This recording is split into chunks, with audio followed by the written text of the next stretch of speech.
Assalamualaikum warahmatullahi wabarakatuh. Alhamdulillah wasyukru lillah wala haula wala quwata illa billah. Asyhadu an la ilaha illallah wahdahu la syarikalah wa asyhadu anna Muhammadan abduhu wa rasuluhu la nabiyya ba'dah. Amma ba'd. Qala Allah Ta'ala fil Qur'anil Karim, a'udzu billahi minasyaitonir rajim. Bismillahirrahmanirrahim. Wa man ahsanu qawlam mimman da'a ilallahi wa amila sholihan wa qala innani minal muslimin. Al-ayah.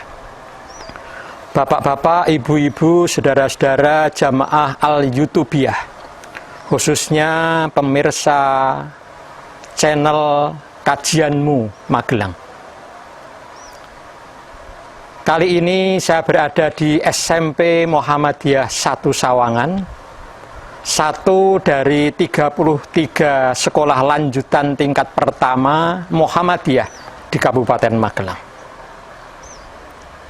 Belajar sejarah tidak sekadar kita mengetahui rangkaian peristiwa dan fakta di masa lalu, melainkan juga kita belajar tentang semangat hidup dan pilihan peran seseorang untuk mengisi hidupnya.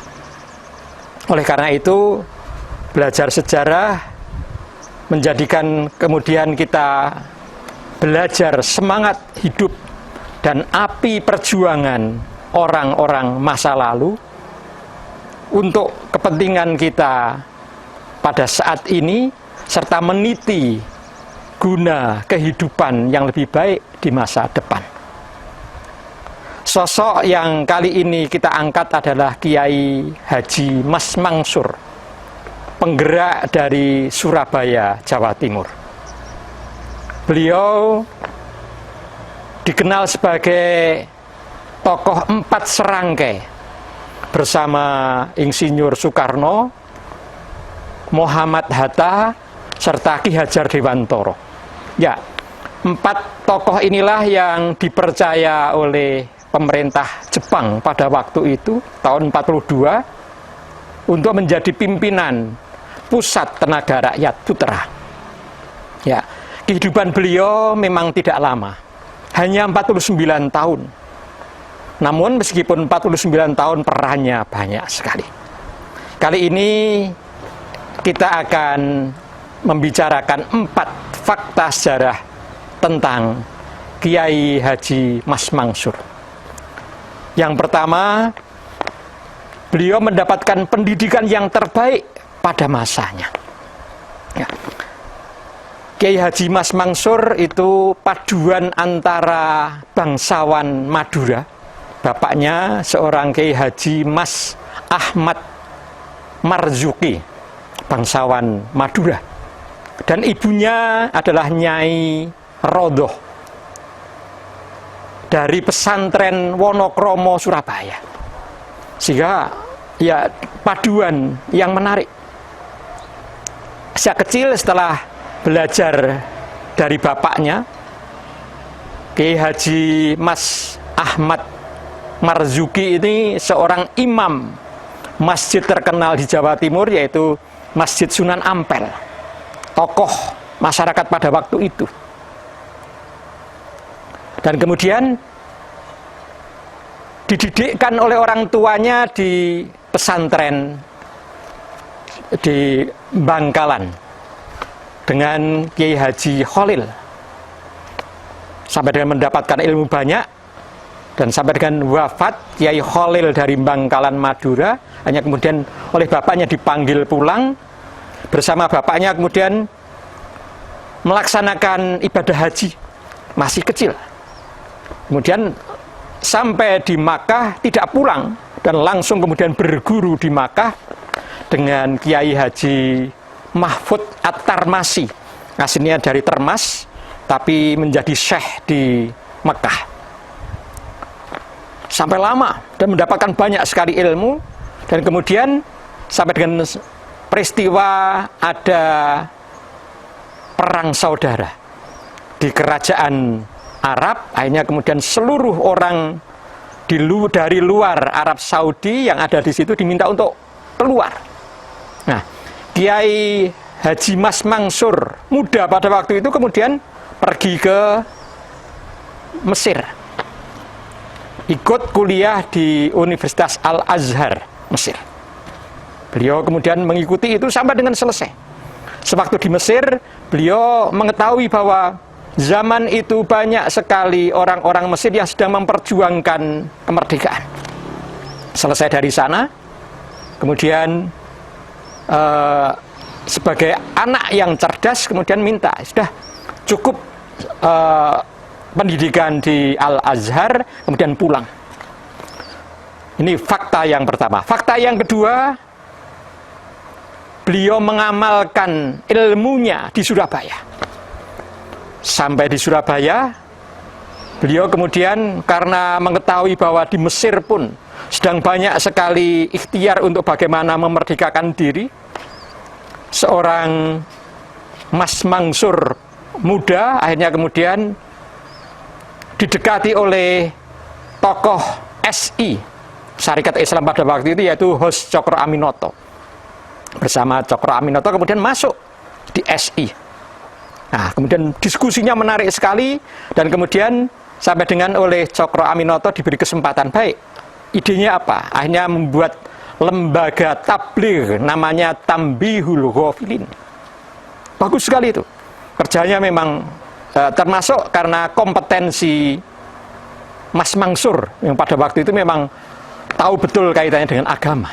Dan beliau memang orang yang amat cerdas. Yang kedua, kemudian setelah itu beliau bersama Kiai Wahab Hasbullah, tokoh pesantren dari Jawa Timur. Beliau kemudian bertukar pikiran, akhirnya kemudian membuat lembaga namanya Tasfirul Afkar. Enggak, lembaga diskusi yang untuk agar orang tidak kolot. Dan menarik, banyak sekali orang yang tertarik untuk itu, sampai dengan kemudian lahir dari situ adalah Nahdlatul Wathon. Itu gerakan di bidang pendidikan. Tapi seorang Mas Mansur muda tidak sekadar pandai di bidang itu, beliau juga merintis majalah namanya Suara Santri. Dan beliau menjadi terus penulis tetap di situ. Selain beliau juga membuat majalah pada waktu itu namanya Jinem. Itu berbahasa Jawa tapi tulisannya Arab Pegon gitu. Ya.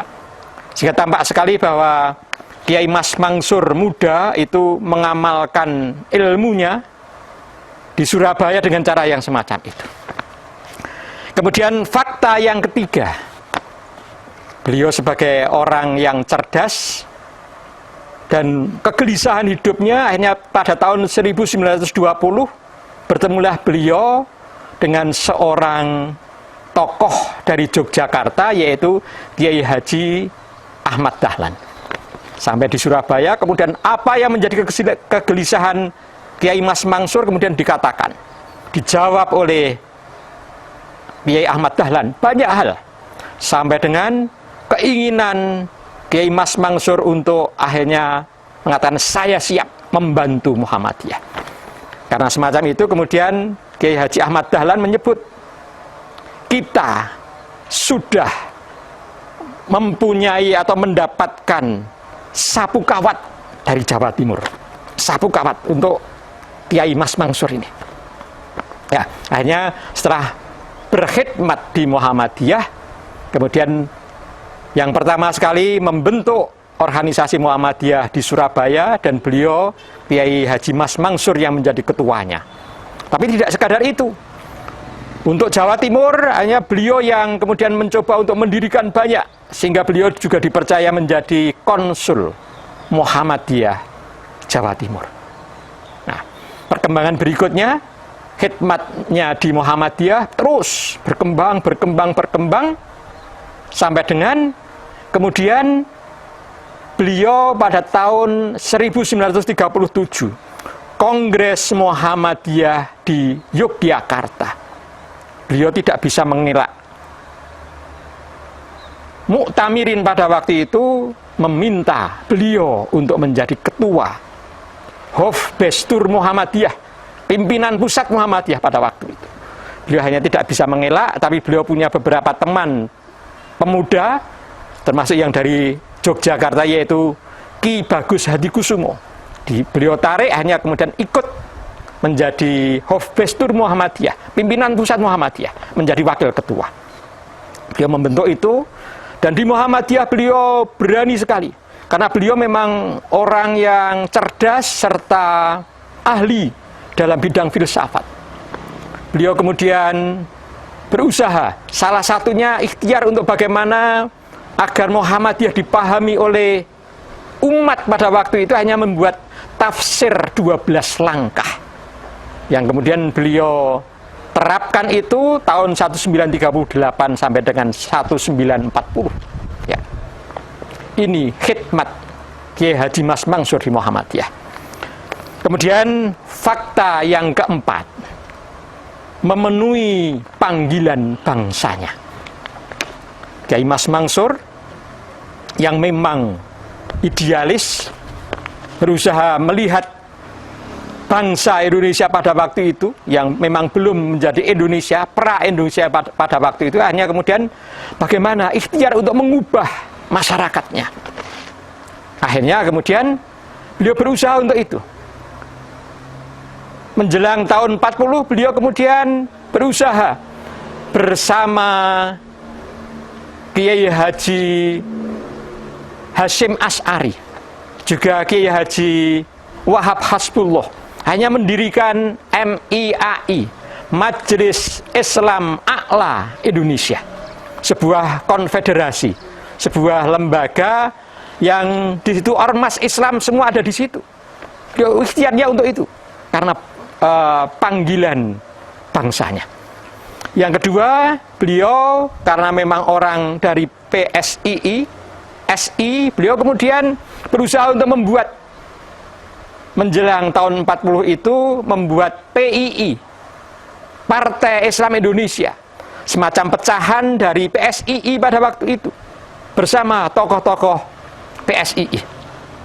Nah, kemudian sampai dengan tahun 42, karena keterlibatan beliau dalam banyak gerakan semacam itu di Indonesia, pra-Indonesia pada waktu itu, hanya kemudian pada tahun 42 beliau tidak bisa mengelakkan oleh pemerintah Jepang pada waktu itu. Beliau direkrut menjadi ketua putra Pusat Tenaga Rakyat, lembaga buatan dari pemerintah Jepang pada waktu itu, bersama Insinyur Soekarno, bersama Dr. Andes Muhammad Hatta, kemudian bersama Ki Hajar Dewantoro. Ya.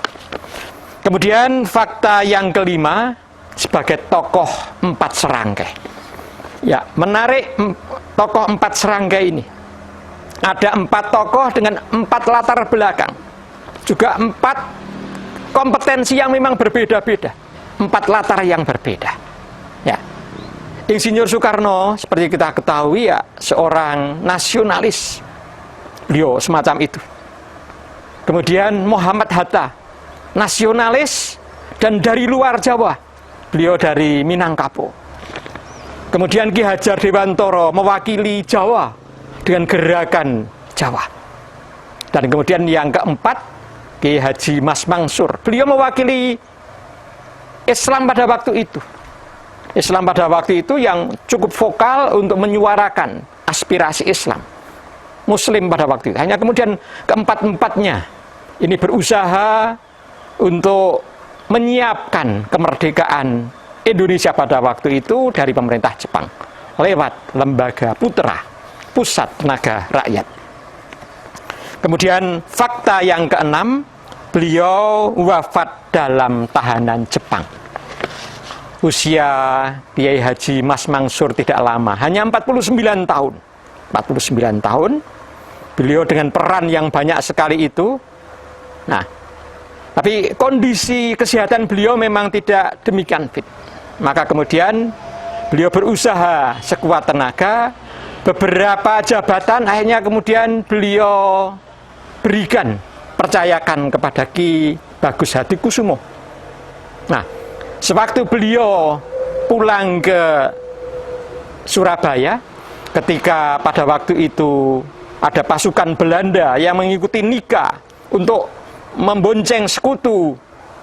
Ternyata kemudian mendapatkan Kiai Haji Mas Mansur dan kemudian akhirnya kemudian dimasukkan ke penjara di Kalisosok, Surabaya. Ternyata perjalanan itu cukup lama dan beliau mendapatkan siksaan yang bukan main sampai dengan beliau wafat di situ. Ya, beliau wafat dalam usia 49 tahun. Begitu wafat, beliau kemudian dimakamkan di pemakaman Gipo, Surabaya, yang memang itu merupakan pemakaman dari kakek beliau, semacam itu. Karena beliau masih ada hubungan darah dengan Sunan Ampel. Kemudian fakta yang ketujuh, Kiai Haji Mas Mansur sosok pahlawan cerdas yang tegas dan melindungi. Ya, beliau terkenal sekali sebagai orang yang amat cerdas dan tegas. Salah satu pendapatnya kan beliau mengatakan begini, yang namanya bunga bank itu haram pada waktu itu. Pada waktu itu haram. Tetapi kita penting untuk memaafkan dan menggunakannya karena belum mampu umat Islam pada waktu itu membuat bank, membuat lembaga keuangan untuk itu. Maka bisa dimaafkan. Tapi kita ikhtiar untuk itu. Beliau terkenal sebagai orang yang berani membuat perubahan hukum karena perubahan masyarakat dan perubahan kondisinya. Semacam itu. Ya.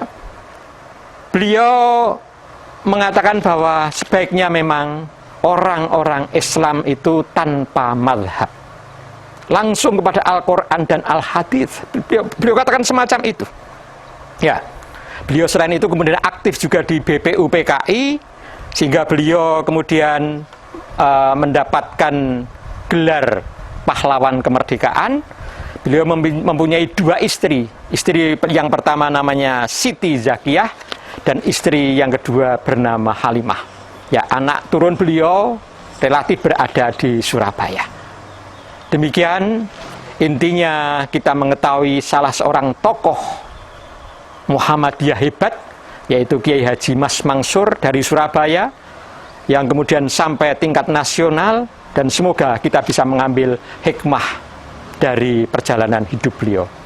Demikian, billahi taufik wal hidayah, nasrun minallah wa fathun qarib, wa basyiril mu'minin, wassalamualaikum warahmatullahi wabarakatuh.